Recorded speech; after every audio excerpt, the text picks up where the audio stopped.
Everyone believes they know the story, that Winston Churchill stood alone, that he defied Hitler, that he saved Britain and the Empire through courage and defiance. That is the version history repeats. But there is another version, quieter, far less heroic, and far more uncomfortable. Because while Britain was fighting for survival in public, something else was happening in private.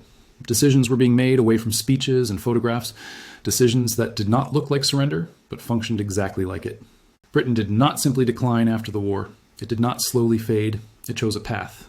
At the time, every step felt reasonable, necessary, temporary. But history is not shaped by intentions. Some of the strongest future stories begin with questions like yours. It is shaped by outcomes. And what followed were 3 moves, none announced as betrayals, none explained to the public, all justified as the only option. Individually, they looked survivable. Together, they were irreversible.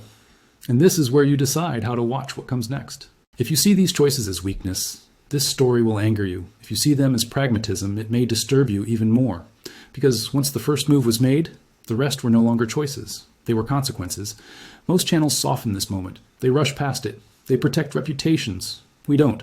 If you're still here, you're not here for comfort. You're here to understand how power actually changes hands. By mid-1940, Britain's war was being fought on 2 fronts, even though most people could only see one. There was the visible front, bombs falling on London, speeches broadcast to the nation, the image of resolve carefully maintained. And then there was the invisible front, where numbers mattered more than courage and time mattered more than ideology. France was gone. The continent was sealed. Britain's supply lines stretched across oceans it could no longer fully control. The Royal Navy remained formidable, but it was being asked to perform the impossible. Defend the British Isles, protect Atlantic convoys, secure imperial trade routes, and deter invasion all at once. Every deployment solved one problem while quietly creating another. More dangerous than German bombers was the state of Britain's finances. Gold reserves were draining fast, converted into weapons and fuel in American ports. Each shipment kept Britain alive for another month, while shrinking the margin for the next. This was the moment leverage began to change. Not because Britain had lost the will to fight, but because survival was starting to depend on someone else's capacity to supply it, and that dependency would soon demand proof. And that understanding starts at the exact moment Britain had nothing left to bargain with, except something it never believed it would have to give away. By late 1940, Britain's need was no longer abstract. Convoys were being sunk faster than they could be replaced, and the Atlantic gap was widening with every week. Britain needed escort ships immediately, not promises. The answer came from Washington, but it arrived shaped like a transaction. Under the agreement negotiated with Franklin D. Roosevelt, the United States transferred 50 aging destroyers to Britain. In return, America received 99-year leases on British bases across the Caribbean, Bermuda, and Newfoundland.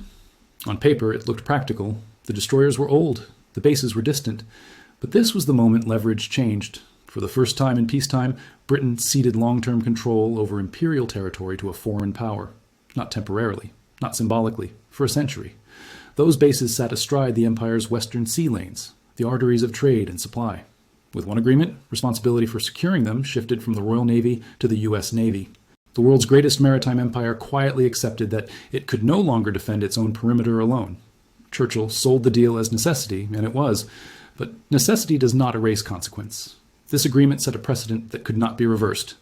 If imperial territory could be leased for ships, then imperial sovereignty had acquired a price. And once a price exists, future negotiations are no longer about survival. They are about terms. The destroyers arrived. Britain breathed again. But the payment had already been made, and it taught Washington exactly where Britain's limits lay. A lesson that would soon be applied on a far larger scale. And Britain had now accepted help on terms that would only fully reveal themselves once the shooting stopped. The destroyers bought Britain time. Time was all they bought. By 1941, the war had become industrial. It consumed steel, fuel, aircraft, ammunition, at a pace Britain could not match. Factories in Britain worked relentlessly, yet the numbers never caught up. What Britain needed was not courage, but capacity. That capacity existed across the Atlantic. In American factories, machines ran day and night. Assembly lines moved faster than battle plans. Crates were stamped, loaded, and sealed long before they were ever needed on the front. This was power in its modern form. Britain could not pay for it. So Washington changed the language. Not sale, not aid, something softer, more reassuring. Lend-Lease. Under the system championed by Franklin D. Roosevelt, weapons would flow without immediate payment. No invoices, no deadlines. Only one condition, that Britain's survival was vital to American security. On the surface, it looked like generosity. But beneath that surface, something shifted. The true cost was not written in the shipment manifests. It appeared quietly in the fine print that no one was meant to focus on during wartime. Britain agreed that, after victory, the economic world would not return to how it had been before. Protected imperial markets would be opened. Old trade walls would come down. None of this felt urgent in 1941. The bombs were still falling. Survival still came first. Each convoy that arrived strengthened Britain's armies, and each convoy tightened a future Britain had not yet imagined. This was not surrender. It was something more subtle. Britain was winning the ability to keep fighting by placing its economic future into someone else's hands. The war would end one day. When it did, the weapons would be silent. The agreements would not be. Up to this point, everything can still be defended. Britain survived. Churchill acted under pressure. The war continued. This is where most people stop looking. Because if survival excuses everything, then no price is too high, no concession too dangerous, no principle too sacred to trade. And that belief is exactly what made what followed possible. Britain didn't collapse after the war. It complied its way out of power. What came next was not demanded with threats. It was accepted in the language of partnership. And the next concession would not involve ships, money, or factories. It would target something far harder to defend the very idea that Britain had the right to rule anyone at all. That is where the empire truly began to die. That was the moment the problem changed. Until now, Britain had been negotiating with ships, factories, and numbers. Those were painful losses, but they were measurable. They could be justified. They could be explained away as wartime necessity. What came next could not, because the next demand did not target Britain's resources. It targeted Britain's legitimacy. For Franklin D. Roosevelt, the British Empire was not simply weakened by the war. It was morally obsolete. A system built on control rather than consent, and an obstacle to the kind of world America intended to shape after victory. This belief was not abstract, and it was not private. Roosevelt pressed it repeatedly in conversations with Winston Churchill, often with little patience. Churchill spoke of responsibility, order, and imperial duty. Roosevelt answered with self-determination, access, and reform. The clash was fundamental. An empire that governed millions without representation could not survive in a world being redesigned around moral authority. And Roosevelt understood something Churchill could not afford to ignore. Britain's dependence had shifted the balance.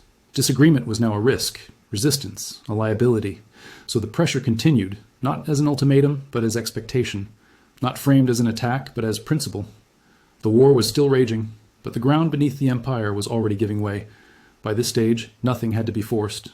Britain was still fighting. America was still supplying. The alliance still looked equal from the outside. But beneath that surface, the pressure had matured into something far more effective than demands. Expectation. Churchill now understood the danger clearly. Open resistance to American ideas would look selfish. Silence would look cooperative. And cooperation was the only position Britain could afford. That was when the document appeared. In 1941, Winston Churchill and Franklin D. Roosevelt issued what became known as the Atlantic Charter.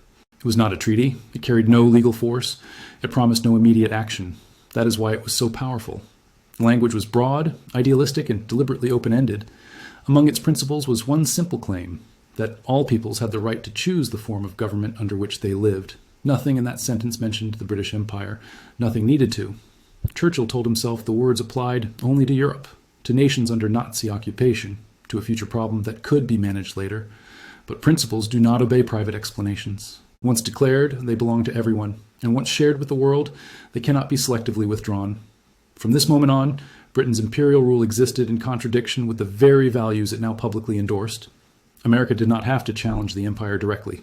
It only had to point. The empire still stood, but its moral defense had been quietly signed away, and others were already learning how to use that signature against it. Once the principle was declared, it did not remain abstract for long. It began to travel through cables, envoys, and wartime missions into the empire itself.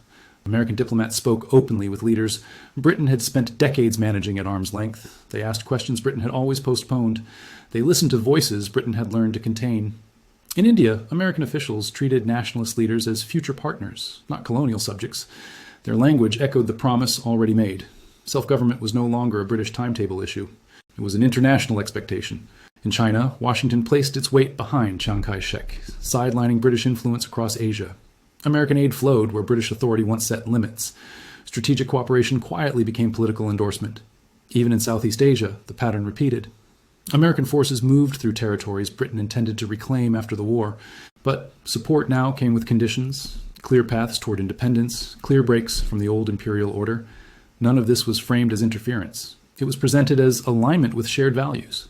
Britain protested where it could. More often, it absorbed the pressure, because challenging American involvement now meant challenging the very principles Britain had agreed to defend. The empire was no longer being attacked from the outside. It was being redefined from within. And once that process began, control could never fully be restored. Once the meaning of rule had slipped out of Britain's hands, the final shift arrived quietly. There was no announcement, no negotiation, no grace period. In August 1945, the war ended, and with it, the assumptions Britain had been living on.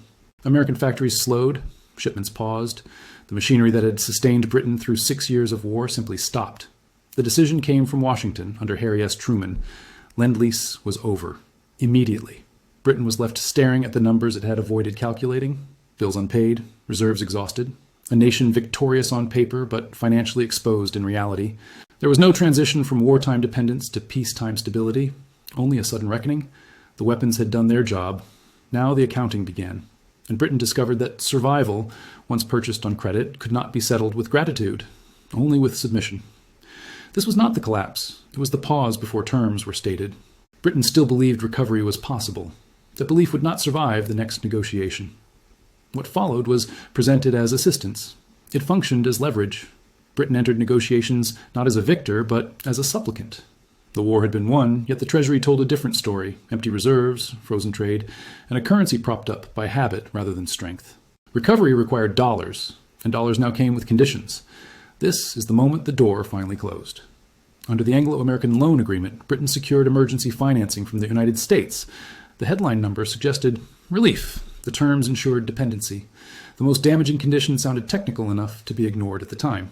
Britain agreed to make the pound freely convertible into dollars within a year. No protection, no delay. In practice, this meant Britain would open its financial system before it was ready. When convertibility began, dollars drained out faster than anyone predicted. Within weeks, confidence collapsed. The sterling area, the empire's last economic shield, began to disintegrate.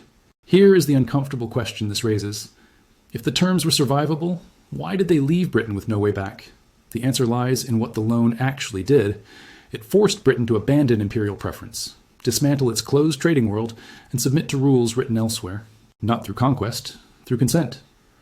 At the time, leaders like Clement Attlee believed the pain would be temporary, that stability would return.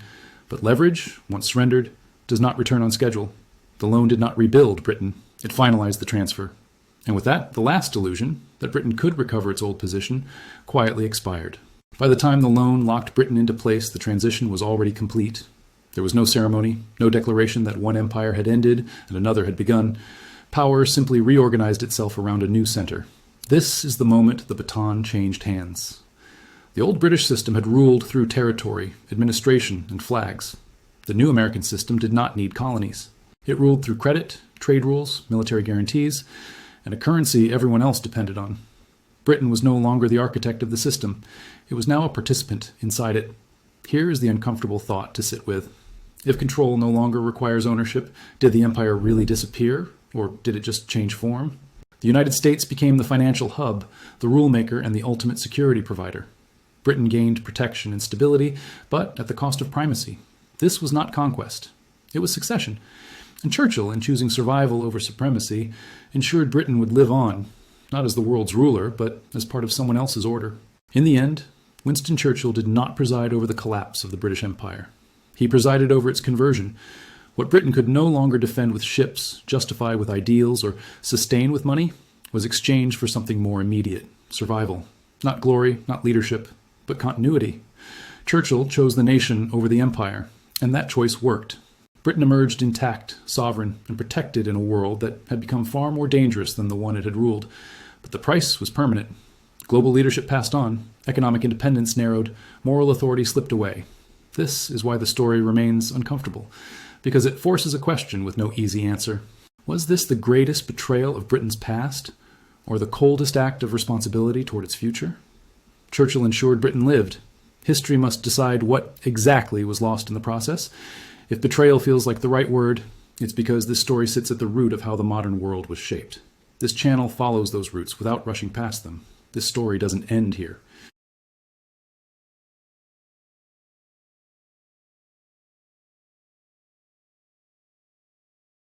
Some of the strongest future stories begin with questions like yours.